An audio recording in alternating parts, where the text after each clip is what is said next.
Já, Rúnar, þið eru að fara á Akureyri í bikarnum, hvernig líst þér á það? Bara ágætlega, þeir slógu okkur reyndar út í fyrra í áttalega þannig að við höfum harma að hefna en bikarinn bara eins og hann er, við stjórnum því ekki hvar við lendum, það er bara dregið bara gaman að fara á norður, alltaf gott að spila þar og fína móttökur og flottu völlur bara hlökkum til. Þið fengið að ráða að eflaust vilja heimaleika því? Jú, er það ekki alltaf þannig að vilja alltaf fá heimaleik en eins og segi, bikarinn er bara svona og við bara tökum því sem kemur. Tóku FH núna páskana svona eftir á virkilega góður leikur, ekki?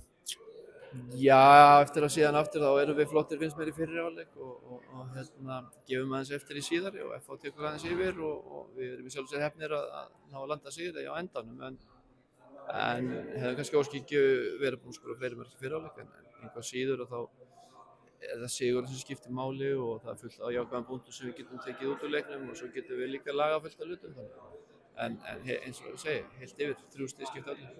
Nú ákveða hver á að taka næstu vítaspyrnu fyrir ykkur? Nei, ég er ekki búinn að því en við þurfum að fá eitthvað til að þóra að setja hann í netið og ég er alveg viss að Vúk er góð vítaskytta og allt það en stundum eru bara markmenn góður, velja rétt horn og gera vel og hann var þetta opaslega vel.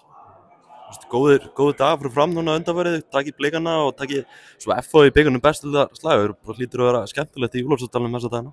Já, rosa gaman þegar það gengur vel en þetta er fljótt að breytast. Við þurfum að halda okkur efnið og við þurfum að halda áfram að gera réttu hlutina og átta okkur á því að við þurfum að hafa gríðarlega mikið fyrir hverjum sigri og hafa gríðarlega fyrir því að bara æfa vel og vera þetta lið sem við erum búin að vera í síðustu 2 leikjum og reyna að halda þeim standard og reyna að bæta frekar í og ekki fara að slaka á og halda að við sem orðin eitthvað svaka góðir allt í einu.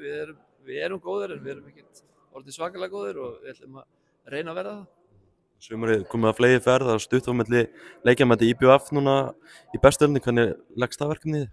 Bara frábærlega, við horfum á IBF sigra Víkinga glæsilega í bikarnum og hörkulið og sjá 2 svari núna í sumar og vel skipulagt lið og það er alltaf erfitt að vera Vestmannaeyja og veðurspáin er ekkert sérstök þannig að við þurfum að bíða að sjá hvernig vindar blása. Það er víst spáð slatta metrum þarna núna á 5. daginn þannig að maður þarf að leggja leikin upp með það að leiðarljósi líka.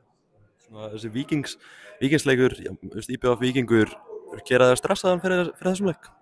Nei, alls ekki. Það var bara gott að IBF vann. Ég meina mér fannst þeir spila vel bæði á móti Víkingi í deildinni í fyrstu umferð og þó að Víkingar hefði kannski getað skorað töluvert fleiri mörk þá sér maður að það er mjög gott skipulag á liðinu. Maður sá það líka móti Aftureldingu þar sem þeir leiku betur og aftur í þessu leik að halda hreinu á móti Íslandsmeisturunum í Vestmannaeyjum.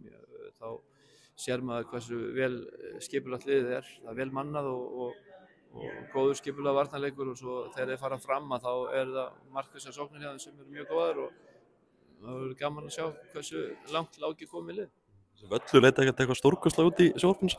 Nei, það er sama fyrir bæði lið. Við erum eftir að sjá hann þegar maður labbar inn á hann. Það er erfitt að meta völlið sem slíkan bara úr sjónvarpi en það var fallegt útsýni yfir gólvöllin og út á hafið og þannig að ég efast ekki að þetta verður bara flott að mæta til Eyja og berjast við þá.